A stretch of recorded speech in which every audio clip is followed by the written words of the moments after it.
Alright, in this series I'll be recommending double features. Specifically double features that won't put you or your friends at the party, get together, movie night, whatever you call a gathering, to sleep. Oppenheimer's great. It's well acted, well written, great sound, great music, but it won't be on this channel. You play that 3-hour movie and you'll have everyone passed out in like 20 minutes guaranteed. No, this is more of an exploding head, loss of limbs, monster munching kind of YouTube channel. Horror is what will be featured on this channel for the most part, because what brings people more together than blood, gore, nudity, and terrible decision making in horror films? Oh, and about the whole horror films, movies, cinema thing, it's all the same thing. No snobbery here. Well, the snobs are allowed, but you have to identify yourself, knock on the door 3 times or something. Own up to that snobbery. Honestly, same goes for the non-snobs. One of my most hated terms is guilty pleasures. What are you saying? You like a movie, but you really shouldn't. You're embarrassed to openly like something. The reviews say it's bad, so you feel weird to say it's awesome. Grow up. Don't be dissuaded by that 2.2 rating on Letterboxd. Post that 5-star review proudly. Who cares about a 17% on Rotten Tomatoes? That kind of reminds me of something these kids used to say at school. Getting a 0 on a test is not as bad as getting a 17, because with a 0 we all know you didn't try. You get a 17 on a test, that means you tried on that thing and still got a 17, which is counter to my point, but I'm going to move on now. Now, I'm aware people have trauma and triggers. I won't be insensitive to that, so before you watch a movie on here, here's some resources to decide if the movie's for you or not. So, on IMDB, you go to a movie, you can scroll down on a movie until you get to the part where it says Parent's Guide. Click on there and you can see descriptions of what's going on in the movie. And Doesthedogdie.com also offers the same thing, but it's cool because it's a bit more specific. You can Control F and search for a term that might trigger you. Yeah, you can get really specific about what you want to see. I'll show some examples here on screen so you can see exactly how you look through it. By the way, anyone who skips a movie because a dog or an animal dies in it, here's a thought. That dog or other animal is an actor. The animal worked hard to sell that death. Do you think Teddy the Timberwolf would appreciate you skipping his performance in Dances with Wolves? Look at his humble beginnings in Lassie as a stunt double. He went on to take an arrow in Dances with Wolves, was in Star Trek The Next Generation, and finally in The Jungle Book.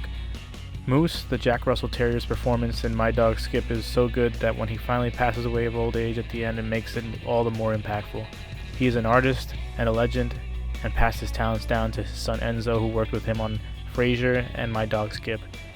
Yeah, we also won't be watching these.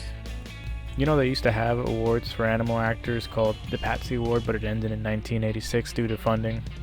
There's another thing called the Oscars, but I don't know what's going on with that. Anyway, let's finally get to the first set of films I'm going to recommend. Just the title alone for these movies are going to tell you exactly what you're in for. First, we have The Blob from 1988, directed by Chuck Russell. An entity from space crash lands by a small town and attacks the poor old coot that finds them and starts to eat everything in its path. This is one of those movies that when you show it in a group, at some point someone's gonna say, "Oh shit! Oh shit! Oh shit!" If you have kids, first off, don't show them this. Who am I to tell you how to raise your kids? Tell them, hey, you know all that slime you've been making all day? Yeah, they finally made a movie about it. Are kids still into slime? But they'll never make slime again. This movie is a subgenre of body horror called melt movies. I hope you can imagine just from that what's going to happen in this movie. Our 2 protagonists are Kevin Dillon and Shawnee Smith. You might have seen Kevin in The Platoon, The Doors, and of course Entourage. Johnny Drama is my favorite character on that show. In this, he's a bad boy who has trouble with authority. Shawnee, on the other hand, is known for every Saw movie. Not many actors could probably say they've been in multiple Saw movies. And if you're a hardcore gamer, you might recognize her voice in Lollipop Chainsaw as Mariska. But in this, she's a girl who's on the worst first date of her life. Both our protagonists are great. Bless them and their hair extensions. The second movie in our double feature is Killer Klowns from Outer Space, directed by Steven Chiodo. Do I really have to tell you what this movie's about? Killer Klowns from Outer Space. This is a classic from the same year, 1988, which I'm just realizing as I write this. You know what both of these movies have in common? The old coot is the first to die in them. If you have chlorophobia, the title alone could probably make you faint.